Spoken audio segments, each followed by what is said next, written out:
Senator Sanders. But I have to say, it's completely tone deaf. If you look at what happened in this election, we got wiped out, pretty much everywhere. Donald Trump increased his margins in almost every American county. That means New York City and rural parts of Montana and everything in between. And so to say that we need to go farther left when the electorate was choosing to go right, I think is completely tone deaf. I mean, is that what he said, though? I mean, he's saying that the party has abandoned working class folks.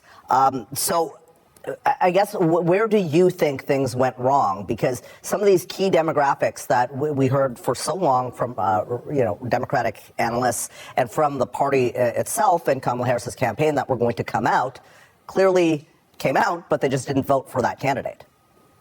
Right. And I think the reason I say that Bernie was wanting us to go farther left is because that's all that he ever says. What he was saying was we abandoned working class folks by not giving them more, by not making government larger. But what actually happened, if you look at the demographics that we lost and you look at some of the exit polls, we don't have all the data yet, of course.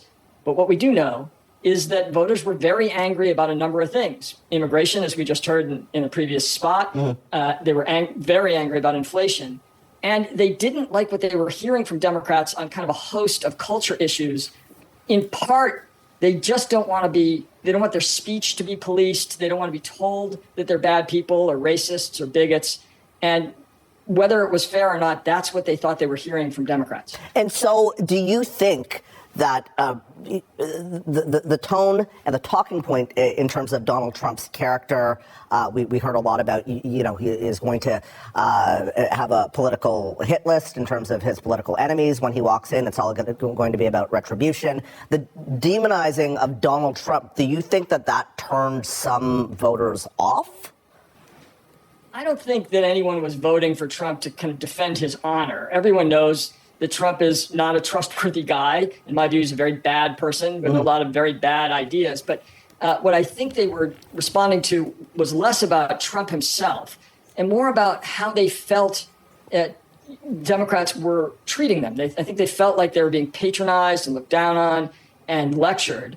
And that is just not an attractive look for a political party or for political leaders. I don't think Kamala Harris herself was guilty of any of those things, but it's built into the Democratic brand. And so do you think that is a fair criticism, the patronizing, I was watching, I think it was The View, and they were doing analysis, and I think one of the talking points was like, okay, well, it was uneducated folks, right?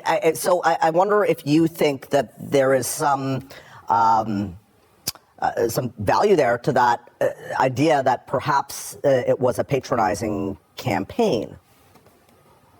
Yes. I mean, not the Harris campaign itself, but I think generally speaking, the left in our country, that is the Democratic Party and all of its allies, not all, but many of its allies, treat people who have not gone to college as somehow failures in life. But that's a big problem because only 28% of American adults have a 4-year degree. 72% do not. And so we are treating the vast majority of Americans like they're second-class citizens, and they know it. So you don't think that the campaign did that, though? No, I don't think so. And if you look at the messaging coming from the vice president herself, from her surrogates mostly, and from the commercials that she was running, you didn't see any of that. But the problem for her is she was only running for 3 months. Yeah. She was inheriting a Democratic brand that had been kind of festering in this problem for many years. And I don't think there was anything she could have done to escape that. We were just had video up while you were answering there of Oprah Winfrey. I think it was in Philadelphia the night before the election, coming out with Kamala Harris. We saw Beyonce, we saw Lady Gaga, Cardi B, all of these different celebrities. Taylor Swift endorsed. Do you think that helped or hurt ultimately the Harris campaign? Because I have been listening to some pundits who said these celebrities are not relatable to everyday average Americans. It's so hard to know. I don't think it's a problem when a celebrity endorses your candidate, but I don't think relying upon that celebrity for anything makes any sense. I mean, I remember John Kerry doing events with Bruce Springsteen. Hillary Clinton did the same. Didn't work for either of them. But on the other hand, celebrity endorsements didn't hurt Barack Obama. So my guess is it's mostly a wash. What I do think, though,